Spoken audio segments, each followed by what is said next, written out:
Hey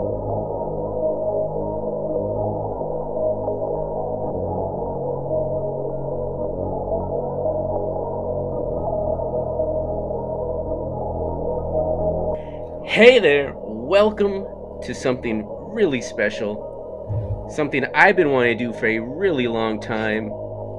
We're gonna play Call of Cthulhu, finally putting down 5th edition to pick up something new. Call of Cthulhu, the Tatters of the King.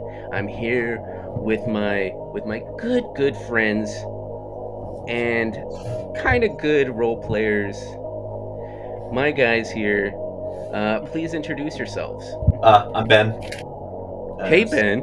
Some of you guys might know me from another one that we played. Yeah, it was a TPK. I died a lot. Yeah, he died the most.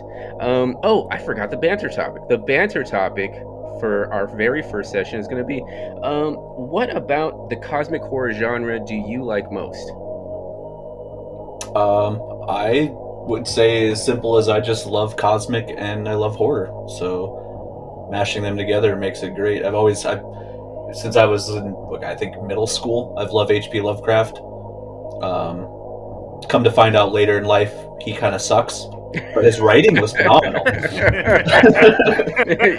as a person, not so much. Yeah, he kind of sucked as a person. But I've always loved body horror and that kind of cosmic, weird, mysterious type stuff. So it's kind of like you always see that fun fantasy where everyone wants to live in a different world, and then you have the cosmic horror where it's more that other world isn't as fun, and you don't really want to go live in that one. So I've always had an interest in it. Who's next? John, you're next.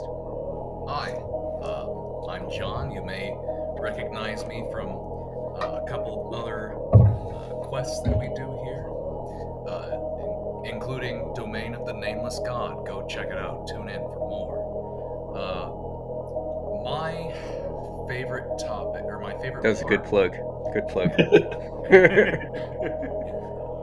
My favorite part, I think, of the cosmic horror genre is that, typically speaking, there aren't really heroes to these stories.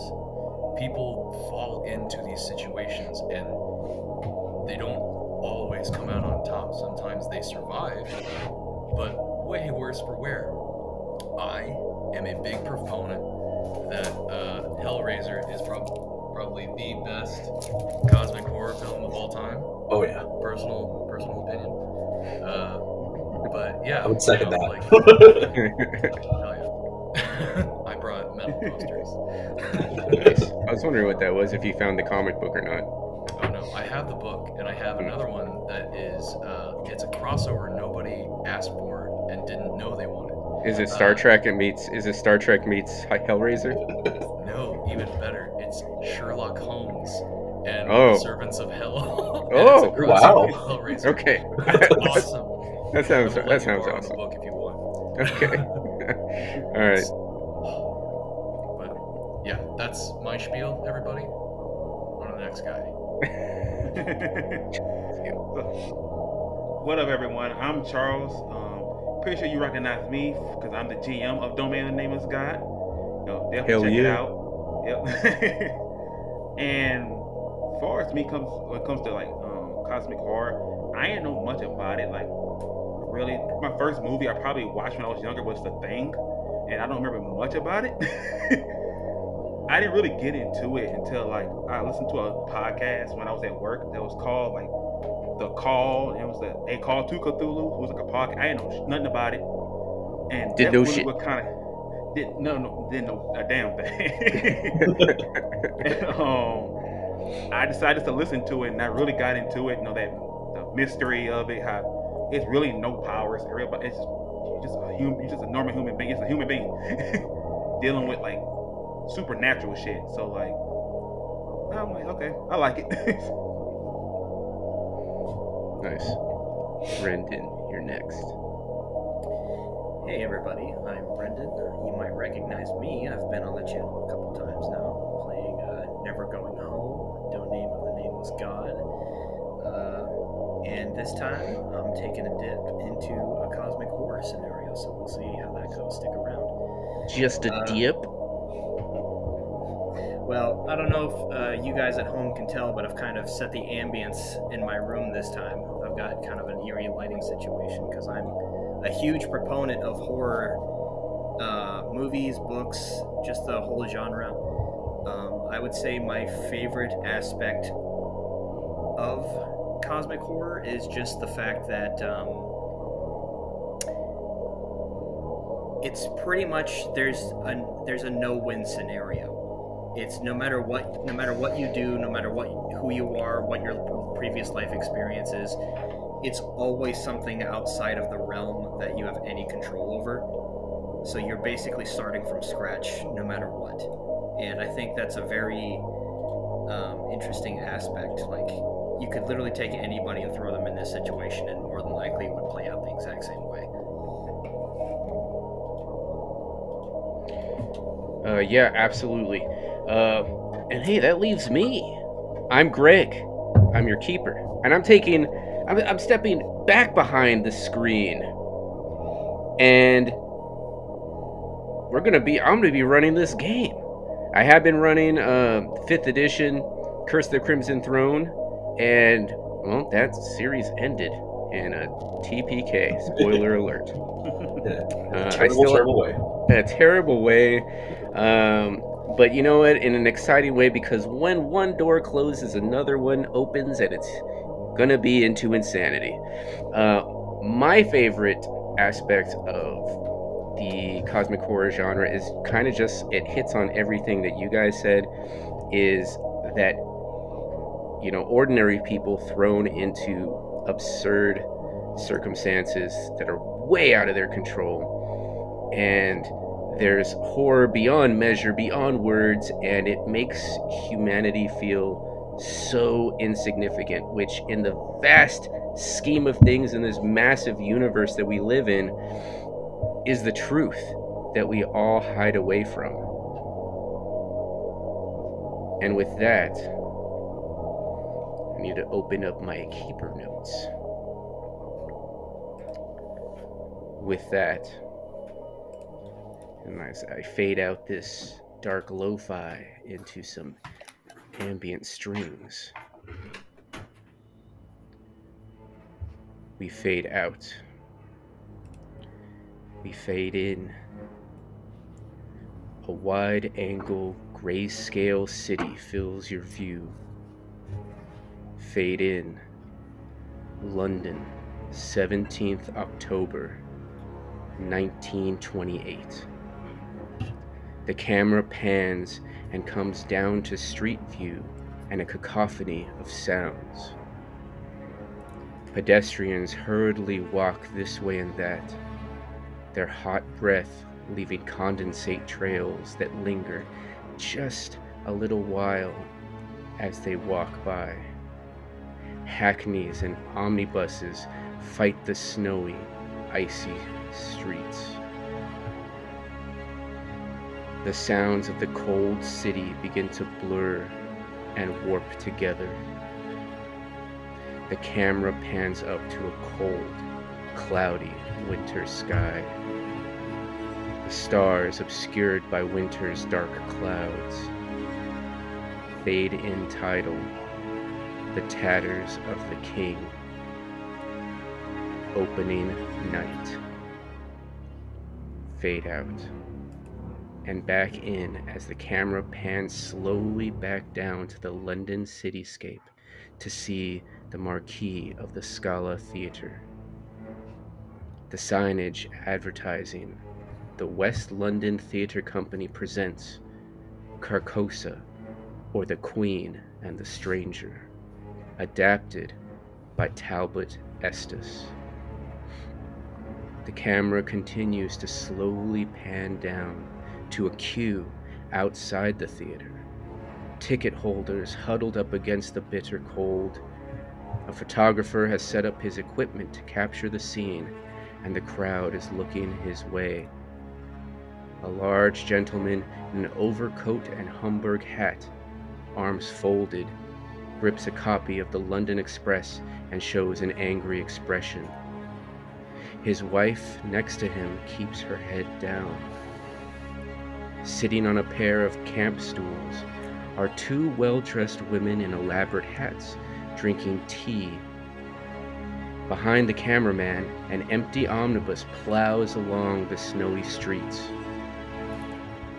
You know that you're in that queue, waiting in the cold winter night. The camera pans up to the theater doors. As they open, the usher welcomes the queue inside. We fade out and into a warmly lit theater. Red walls set with gold trim. A foyer elegantly decorated for the opening night reception after the play. There are about 100 people in the audience. You take your assigned seat. The play will soon begin. So I'd like you, as you take your seat, to roll spot hidden. Okay, so I see that Jon McDowell, played by Jon, had a success. You look around the audience and you catch a glimpse of a familiar face. Sitting across on the other side of the theater is Dr. Gaeton DuBois, played by Ben. There's a familiar face to you. But just as that familiar face catches your eye, the lamps dim and the curtain rises. Act 1, Scene 1. A palace, a balcony. On a couch, once opulent and now faded and threadbare, reclines Queen Casilda. Behind her, twin suns appear on the sky of a painted backdrop. Enter her two sons and her daughter. The four discuss matters of succession, although no one is named and no one calls another by name. The sons argue that and complain to their mother, but Casilda does not give them the attention that they would wish. And in the end, she warily sends them away. The talk seems to be one that they've had many times before. I'd like you to roll an art check. Mine says art/craft, and under that it says acting. That's fine. That's because that was part of your character development that you did. Okay. So, being someone of a amateur actor and wanting to get into the profession, you've studied a little bit of acting. You can tell that the actors are coming across with a feeling of ennui, kind of going through the motions. You can tell by the performance that you're seeing that the woman who must be someone that these other figures look up to, she is by far the most skilled actor on the stage right now. Act 1, Scene 2. The palace. Casilda's receiving room. The queen stands at a long table. She reads aloud from a scroll a report which names her city as Ithil and her kingdom as Hastur, and talks of war that goes on against the kingdom of Alar. The conflict has no end in sight. A child with jeweled fingers enters. It's unclear if he is another of the queen's sons, although he talks with her in a familiarity and even bullies her. They speak of Carcosa, a wandering dreamlike city, a city in which has several aspects that are mysterious. The first aspect that he names is that it appeared overnight. The second aspect is that it is either on or beyond the waters below the palace. The name of the lake is Hali. The third, the towers of the city slip behind the moons at night, and on seeing the city, that person knows its name. The fifth singularity of that city is one that no one speaks of. The woman playing Casilda sings a sad song about Carcosa's fate. Then, a priest that she names as Neotalba enters. He eyes the child with distrust, but it seems the queen has no power to dismiss that young child. Neotalba describes uncertainty out in the city. A stranger has arrived, and you can tell by the dialogue this is a truly unheard of event. Now, something a little different's going to happen with what happens in the next scene. Act 1, Scene 3. What I'd like you to do is go to your character sheets, and under Bio and Info tab near the top, do not read it out loud, but I'd like you to read that to yourself. And give me a little thumbs up when you've read it. He is the one called Sailor Moon. Fuck. Okay, the thumbs up, everybody. You've read it. You've read your scene. The stranger approaches the center of the stage as close as possible to the audience. Immediately, the stranger throws up his arms to reveal the yellow sign. I would like you all to roll spot hidden. No, it's because it'll be another one of those games where I roll terrible every time. That's awesome. I love it. Let's keep Stay on brand. Oh, wow. Man. Dr. Christian got a critical failure. Luckily, that's not going to affect anything, but Detective Jon McDowell, his eyes dart around after seeing the yellow sign. You notice that the woman playing Casilda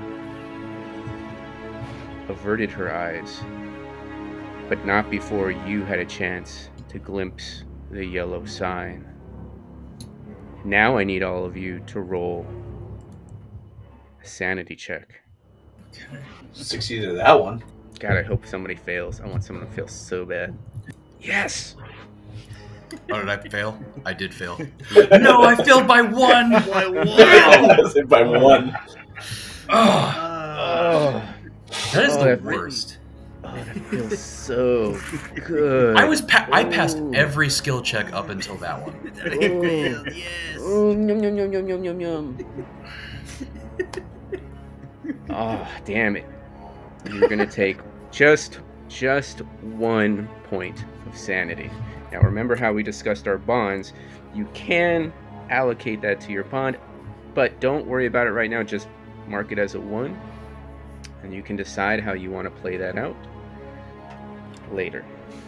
The curtain falls, and the lights begin to slowly rise. Intermission.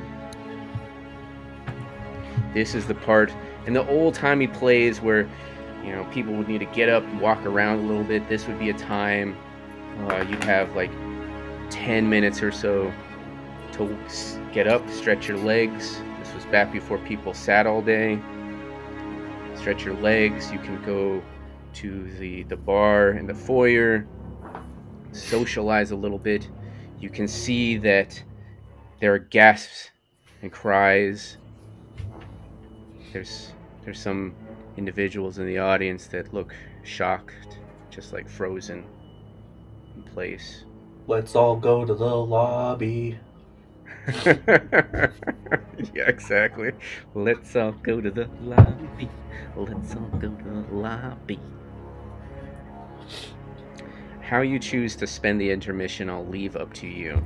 The only one that really noticed that they knew somebody in the audience was Jon McDowell. Yeah, Walter will leave, just go out for a smoke. He's eager to smoke, so yeah, he's going out to the lobby to smoke real quick. Yeah, and totally, this was the 1920s. You could just light up right there in the lobby. Oh yeah, he just go in the lobby, yeah, to smoke. In the lobby, you see an attractive young woman who is also trying to have a smoke, but her hands are shaking. And she seems to be struggling to light her cigarette. He'll walk over. Hey, young lady, you need a hand, and he'll light his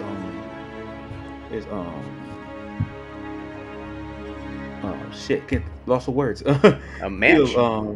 Yeah, match, Lighter? whatever. Yeah, yeah. He'll hand it and light the cigarette for her. Yeah. So Thank a real you. player Thank you. would have lit her cigarette with your cigarette, like a kiss with transfer I haven't lit it. property. Yeah, I haven't lit it yet. I didn't So you light get it. COVID? That's how you get COVID. For those of you who don't know, That's exactly how COVID spreads. Yep. It's the only way. That's the only way COVID spreads. Okay, don't listen to the science. That's lighting each other's cigarettes. Butt to butt. we wore masks, so you couldn't smoke. Exactly. Yeah. It's the masks are. Yeah. Anyway, Okay. let's get back on track. The young woman. Oh, thank you very much. You're a true gentleman. In her fine London accent that I am excellent at doing. That's the best. As we cut to someone else. I want to hear what psychoanalyst Dr. Dijon. I'm sorry, what was your character's name again? Dijon Mustard in the library with the candlestick. Dr. Dubois. I'm gonna take some notes while pretending to be interested in what my mom's saying to me when she's talking about the play. But I'll jot down some notes of some of the people I noticed in the What would be audience. a name that your mother would call you? Since you've brought your mother with you to the play. She would call me Guy for short. Gay, did you see that? What the devil was that? The bloody hell! And she seems very, very agitated. It's gonna be like, yes, mother, yes. Yes, the play's very nice. I wouldn't call it that. It's unnerving. Can't we leave? Oh, mother, we paid extravagant amounts of money for this. Oh. Would you mind getting me a drink then? During the intermission? I'm gonna hastily jot down and go, I guess I'll be back quickly. I'm gonna excuse myself to go get her a drink from the lobby. Such a good boy. I'm the best boy. My precious Gaeton. As we cut to Dr. Christian, PhD. Dr. Christian. He's not that kind of doctor. Oh, yes. Okay, my bad. I'm not that kind of doctor. I'm not that kind of doctor. I mean, I'm a doctor, but I'm not that kind of doctor. You just sit there and you're useless. Right, Professor Christian is going to... he's going to try and steady his hand. The whole... the tension was so palpable in the theater, and especially with that man showing the yellow sign. His hands are slightly shaking, he's having a mild episode. So he is steadily making his way towards the bar, kind of clasping his wrist as his hand is just slowly tremoring. And as he gets to the bar, he'll kind of shuffle himself and order a strong scotch. Like, no water in it, nothing, just straight up. Straight? No. No ice, governor? No water? No seltzer? My fine man, when I drink water, and right now I want scotch. As you wish, my lord. Here you go. Thank you. And then he'll slap down whatever the drink is actually worth, and I like just down the whole thing real quick. Shall I get you another? Yes, I do believe another would be fine. And he'll pour you another scotch. Alright. He pays for this one, leaving a fair tip, and like kind of tips his head like, thank you very much. Oh, you're very welcome, sir. Enjoy the rest of the play. Yes, I'm sure I will. And he's not going to down at this one. He's just kind of hold it and slowly sip from it as he mingles a little bit in the lobby, kind of just looking around. And what of your sister that you brought with you? She will be returning. Sister. Yes. Yoda was wise to hide her from. Don't kiss her. Yeah. It doesn't pay off. She still goes with the other guy. Oh man. So what of your sister? So as I make my way away from the bar, and I'm looking at like the opulence of the inside of the lobby and the theater and things like that, she would call out to me like, "Hey, there you are." What does your sister call you? Does she call you Lawrence? Cookie Laura? Bear. Yes. No, she calls me Lawrence. Lawrence, there you are. Here you are. What? You having a drink? You okay? Yes, I am. Sorry, mild episode. Needed something to calm the old nerves. Oh, all right. Why? Don't you like the play? I don't think I understand it. There was something about that man. I don't know. He filled the air with a sense of dread that it unnerved me slightly, but it's quite all right. I'm sure it's all theatrics and well intended by the screenwriters. And as we cut away from that conversation, we focus on Detective Jon McDowell sitting nervous beside the sister, but not that kind of sister. Biting his nails, maybe just a little nervous. So, Detective Jon McDowell is sort of digesting what he's seen. Like, was this a part of the play? Was this intentional? Surely. But then, what kind of effect was desired by the design of what we've seen, right?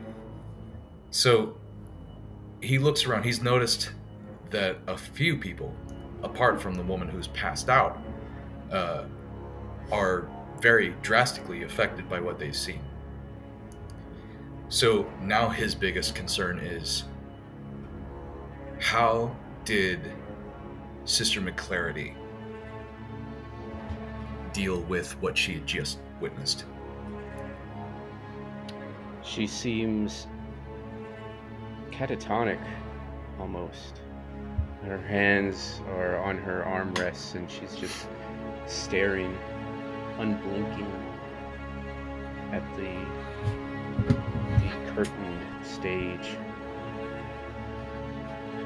So, Detective McDowell is going to take her hand in his, and he's going to use that old dark sense of humor that they both love so much because they're close, right? They have sort of like in-jokes between each other. And he's going to try and lighten the tone a bit, and also give himself some sense of confidence and normalcy by doing this rough impersonation of a bogger Irish accent that she always laughs at. You know, I've been sending them letters about writing some scary shite, and I wanted them to do something very unsettling, but wow.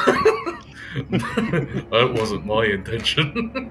As soon as you touch her hand, she jumps out of whatever state she was in, and she looks at you. And at first she's confused, and then you start speaking in this Irish accent, and she immediately cheers up, and she laughs, and she kind of slaps you on the shoulder. How could you? How could you suggest that they do such a thing? And then we'll go back to Mr. Hunt. Oh, Mr. Hunt, it seems like you lead quite an exciting life. I bet you see all parts of the city being a driver. Yeah, I do. Yeah. What do you do? Oh, you know, I do all kinds of things besides improvised role play. Hunt will laugh a little bit.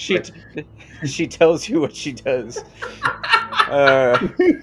Because I didn't think about that. Oh God! I didn't think about what you would say. I'm wealthy. That's what I do. You're not making it better.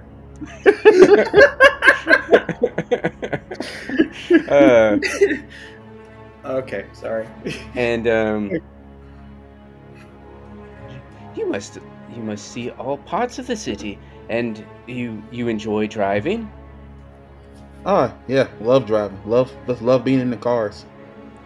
And you want to open up your own mechanic shop one day. That's the goal. You know, my father said that these new automobiles won't last. It'll go back to horse and buggy soon. Say it again. Who said that? My father. You might not want to listen to him then. And with that, you hear the chime that it will be time to return to your seats, because the second act will be starting shortly. You make your way back to your seats. Act 2, Scene 1. The lights dim and the curtains raise. A room in the palace that has been taken up by the stranger. One by one,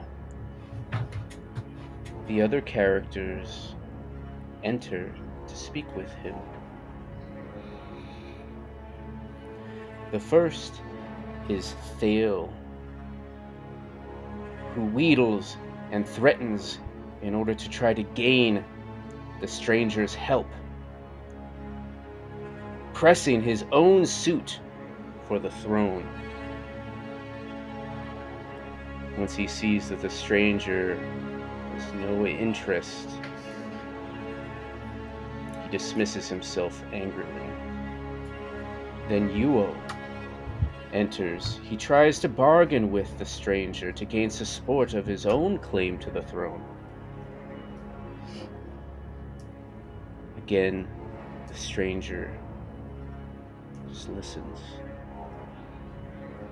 Seems indifferent. And Yuot walks away. Then Camilla enters. She says that she wants to listen. She wants to learn something from him. But then it seems like she doesn't listen. Her dialogue goes on and on and on. She speaks of Ethel's troubles. Casilda starts to retreat as an enemy. That was Camilla. Camilla, the daughter. Sorry. Casilda is the queen. Casilda starts to treat the stranger as an enemy, but then suggests an alliance, even a marriage of convenience between her and whatever the stranger represents. Then she too leaves the stage. Finally, the mysterious child comes onto the stage. He stands mutely. I'd like you to roll an idea check. Professor Christian and Dr. DuBois, you both realize that the stranger has not said a single word in this entire scene. The lights dim and then come back on. Now the scene is of a masked ball that's taking place on the balcony. The guests are finely dressed and intricately masked, and they move to the music being played. It takes a moment to see the stranger intermingled in the crowd, because now there's more extras that have been included on the stage.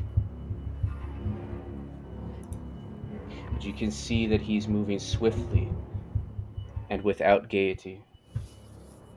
He is wearing his bone-white mask. After a while, the revelers begin to take off their masks. Their eyes look bright, and their actions are extravagant and unrestrained. The stranger keeps his mask. He then grasps the queen by her arm, and she collapses as he removes his mask. Another figure enters the stage in tattered robes, yellow and aged. The king in yellow. He is huge and holds a sword and a torch that emits smoke but no light. He talks with the queen and the priest, Neotalba. From aside amongst the revelers, it is clear that they have all now seen the sign, and they all begin to put their masks hurriedly back on. The king disappears in the crowd. How could a man so large disappear in a crowd like that? Out of the crowd, fear-stricken guests run. The child appears. He goes to the stranger who has now fallen to the ground. He takes him up by the hand, and they both follow the king. The audience begins to gasp, and some are angered by what they're seeing, confused. And out of their heckling, you lose the final lines of the dialogue as they peter out somehow. Is it the other audience members? No, the lines seem to become distorted. lost. The stage lights dim. The curtain falls. The theater lights begin to come up. And as the curtain falls, there is suddenly an uproar in the audience. Several men have become enraged. And now I would like you to apply your sanity loss. Detective McDowell, since you lost sanity, are you putting that toward, you're decreasing your sanity points? Or are you putting that into your bond? I will. So if I put that into my bond, it does not raise it, it actually lowers it, correct? It's going to lower your bond by 1. By that amount. By that amount. I will lower my overall sanity. Sure, of course. So these men have started a fight. 2 of them have rushed towards the stage. The stage hands are pushing them back. The rest of the audience is confused and upset by what they've seen. And you, as your player characters, may not have become upset by what's happened, but clearly it's severely upset a lot of people in this room. Some people are just running away from the fight, but the theater begins to clear out as a fight ensues at the center of the stage, or near the stage, between these theater patrons and the theater staff. Dr. DuBois, I was gonna say, but your mother is here with you. I was gonna say my mother's probably panicking, Mm-hmm. so I'm probably going to kind of hastily gather our things and get up and kind of start ushering her out while still kind of jello necking and kind of watching. You know, I'm very interested in what's going on, but obviously I got to get her out of there. You even see that several women are shocked, catatonic, frozen in their seats. Oh, they just have the vapors. Jesus. As you walk your mother out, she's hyperventilating. Gaeton, why would you take me to such a play? Why would anybody do that? Why would those men attack the stagehands like that? It's called culture, Mother. Oh, no. It's art. Let's retreat to the foyer or outside for some fresh air. Yes, please? yes. Fresh air will do you good. And Mr. Hunt, what do you Yeah, I was gonna ask, did I drive Professor Christian there? Cause that wouldn't matter what I would have done. You Or did did I not. come on my own? Maybe you did drop him off. I don't know. What do you think? It'll be I up to the thought professor if he. Yeah. Yeah, I thought initially we went separately. Like I Okay. brought a different cabbie for whatever reason that night. Okay. Oh. Then yeah, Hunt. He would like look at the commotion that's going on, and he'd kind of say to himself like, "Yeah, I got really nothing to do with this. Since he haven't seen nobody he familiar with, he have no reason to get involved." So he would kind of start making his way towards the exit. Yeah, you follow the flow of the crowd as they're leaving, walking by the decorated tables that had been laid out for the post-play reception, where you would get to meet and interact with the actors that were on stage. It's kind of a big deal. It's part of paying that little bit extra for the opening night. As you walk by, what's your plan for the evening? Are you just going to lay low in here, or do you plan on staying? Everybody seems to be clearing out, but there seems to be food being brought to those tables. I'll stay. Hunt, he will stay. He just getting out of the way of the commotion, but like to a little more of a clearer area. But he'll hang around, probably go to where the food is at. Just kind of, a lot of commotion. So he'll probably light up another cigarette and kind of just chill and kind of observe. Yeah, absolutely. Now the food is still covered, but you know that it will be there will be food and drinks provided once at some point. Professor Christian, you're there with your sister, and you've seen these men fighting at the stagehands. Surely someone will be calling the police soon. Handle this. Yes. especially since he has his sister with him. Like, his sister is in his care. She's under his charge. So his top priority is to ensure her safety first. So he's going to stand up out of his seat or whatever box he was in, and like start hurrying her out of the door and at least towards the lobby. Like, these bloody fools are going to tear the place down. We must leave.